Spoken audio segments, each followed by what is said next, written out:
दोस्तों, जो स्टूडेंट कहते हैं उनसे पढ़ाई नहीं होती, मुझे कोई प्रॉपर रीज़न चाहिए पढ़ने का, तो आज ये वीडियो उन्हीं के लिए है। तो इस वीडियो में मैं लाया हूँ एक छोटी सी कहानी विनोद की, जो एक मिडिल क्लास लड़का है और जो पूरे के पूरे दिन सिर्फ और सिर्फ गेम खेलता रहता है।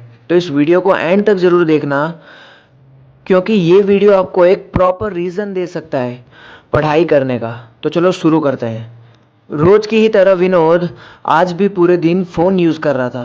तो उसके पापा ने उसको गुस्से में कहा, विनोद पढ़ने क्यों नहीं बैठ रहा? पूरे दिन देखो तो फोन में ही लगा रहता है, जब देखो तब गेम खेलता रहता है। ऐसा ही रहा तो आगे मेरी ही तरह मजदूर बनेगा क्या? हाँ पापा, कर लूंगा ना पढ़ाई, वैसे भी अभी ऑनलाइन स्टडी चल रही है, मेरा मन नहीं लग रहा पढ़ने में। तो क्या हुआ, फीस तो अभी भी भरी ही जा रही है ना, और तुझसे ही तो उम्मीदें हैं हमारी, और आफ्टर 12th तुम्हें हॉस्टल भी तो भेजना ही है। हाँ पापा, यही सही रहेगा, कम से कम वहां तो मुझे कोई तंग नहीं करेगा ना गेम्स खेलने से। और 12वीं के बाद विनोद को हॉस्टल भेज दिया जाता है।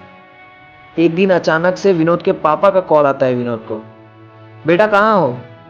पापा, आप भी ना वही होऊंगा जहां आपने मुझे छोड़ा था, हॉस्टल में। और आप ना मुझे डिस्टर्ब मत किया करो, मैं गेम खेल रहा हूँ। पर बेटा, मम्मी की तबीयत ज़रा खराब है, मिलने आ जाओ। ठीक है पापा, जल्दी आता हूँ। और अगले ही दिन विनोद की मम्मी की मृत्यु हो गई। विनोद की मम्मी को कैंसर था, जिसकी वजह से उनकी मौत हो गई।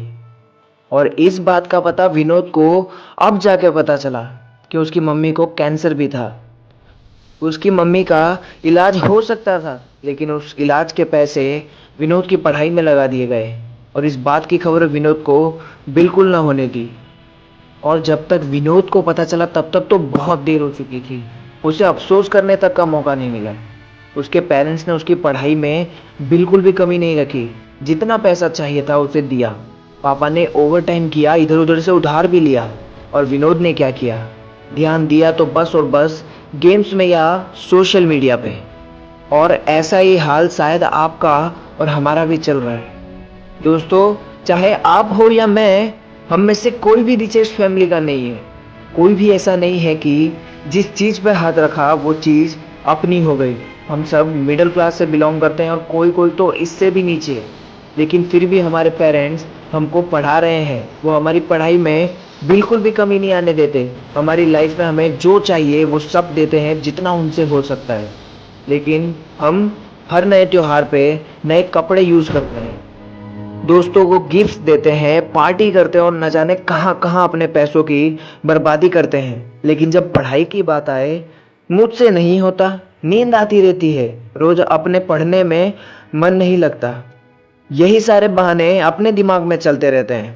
सब बस कहते हैं कि कोई खास रीज़न चाहिए हमको पढ़ने के लिए, हमारे पास कोई रीज़न है ही नहीं। लेकिन आप ये नहीं जानते, आपके पीछे आपके पेरेंट्स के स्ट्रगल और एफर्ट्स आपके लिए सबसे बड़े रीजन है आपकी पढ़ाई के लिए। वो आपका सबसे बड़ा मोटिवेशन है कि आप रोज आराम से पढ़ाई कर सको।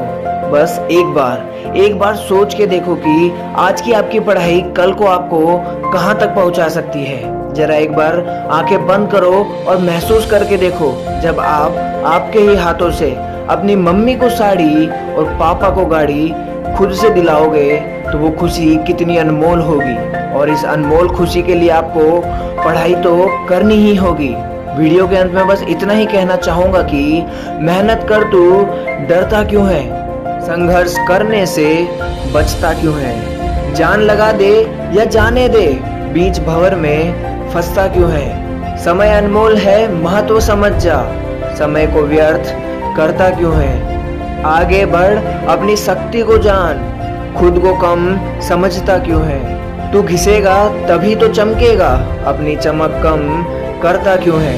बाधाएं बहुत हैं दुनिया में, लेकिन उन बाधाओं में तू बंधता क्यों है? छोड़ दे सारी दुनियादारी, अब उठा तू अपनी ही जिम्मेदारी, इन सारी जिम्मेदारियों से तू डरता क्यों है?